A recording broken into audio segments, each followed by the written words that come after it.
un portrait d'un jeune garçon au moment où il s'éveille à l'amour. Donc c'est un jeune garçon réservé, timide, c'est son éducation sentimentale et charnelle.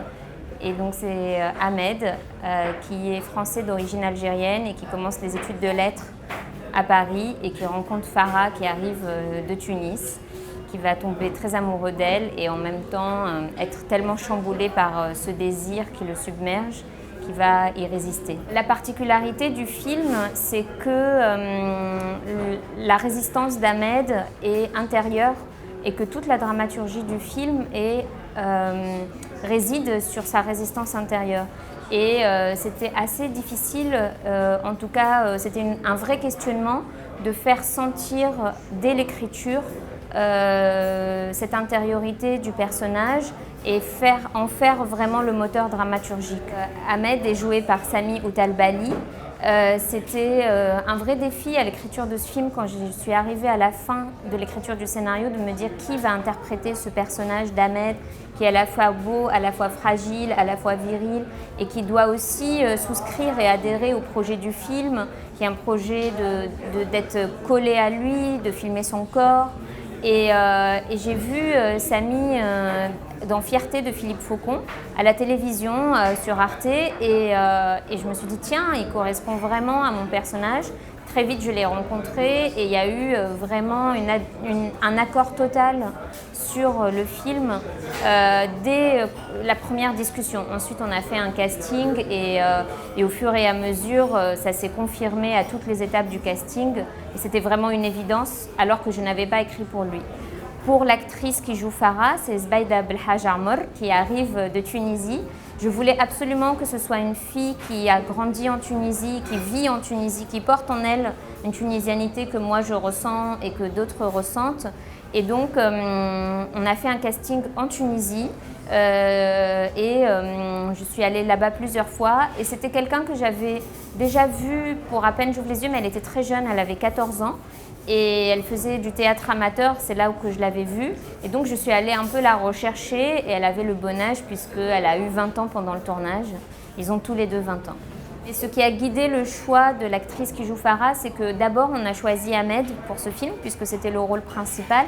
Et il fallait qu'il y ait une alchimie très forte et une circulation de désir entre les deux acteurs qui jouent Farah et Ahmed. Dès qu'on a fait se rencontrer Zbaïda et Sami pour jouer Ahmed et Farah, on sentait quelque chose, une forme d'alchimie, quelque chose qui se passait et que la caméra allait capter et qui était vraiment nécessaire au film.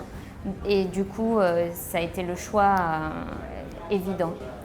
Alors ce film, à l'image, c'était un véritable questionnement parce que comment filmer le désir retenu, comment filmer la sensualité, l'érotisme. Et avec Sébastien Kupfer, le chef opérateur, on a énormément discuté, réfléchi, on a beaucoup échangé autour d'iconographie, d'érotisme. On a vraiment réfléchi à comment rendre le film le plus organique possible et le plus sensuel possible. Et du coup, Sébastien m'a proposé beaucoup de choses. On a trouvé un système pour filmer. Par exemple, on a décidé de faire des travelling et des plans fixes. Donc tout ce qui était la banlieue, les copains, la famille, parce que c'est le cadre d'Ahmed. Pour lui, c'est la normalité. Alors que d'habitude, ces endroits-là, ces lieux-là sont souvent associés à la caméra épaule. Par contre, on passait par exemple à l'épaule dès qu'il était en contact de Farah pour rendre une forme de fébrilité, rendre une forme de remise en question, de déstabilisation. Et la lumière, il fallait qu'on éclaire le film de manière à ce qu'on ait envie de toucher les peaux et qu'il y ait quelque chose de très palpable, sensoriel dans le film. Le film, en fait, il filme énormément de choses qui sont des clichés, c'est-à-dire la banlieue, Paris, la jeunesse, les personnes d'origine maghrébine, et il démarre comme ça et il essaye à chaque endroit d'être au plus juste et pas de détourner les clichés systématiquement, mais de toujours se poser la question de la justesse. Et notamment pour la banlieue, il fallait que ce soit un lieu de vie, qui est le lieu de Ahmed, le lieu de ses potes, et pas un lieu de conflit, ni un lieu de résistance en fait. C'est son lieu, et donc c'était filmé comme un lieu qui est le sien, dans lequel il est bien, dans lequel il a ses codes. Et au contraire, Paris est un lieu où il n'a pas sa place et où il s'interroge. Et donc, la banlieue a été filmée en opposition par rapport à Paris, mais comme un lieu rassurant en fait, malgré voilà l'imagerie qu'on peut avoir d'habitude de la représentation de la banlieue. Je ne l'ai pas abordé comme un lieu de conflit, mais un lieu plutôt de refuge. Alors j'avais envie d'une musique qui soit un peu à la fois instrumentale, à la fois un peu expérimentale, et qui soit en fait une sorte de double d'Ahmed, ou en tout cas de voix intérieure, de cri intérieur d'Ahmed.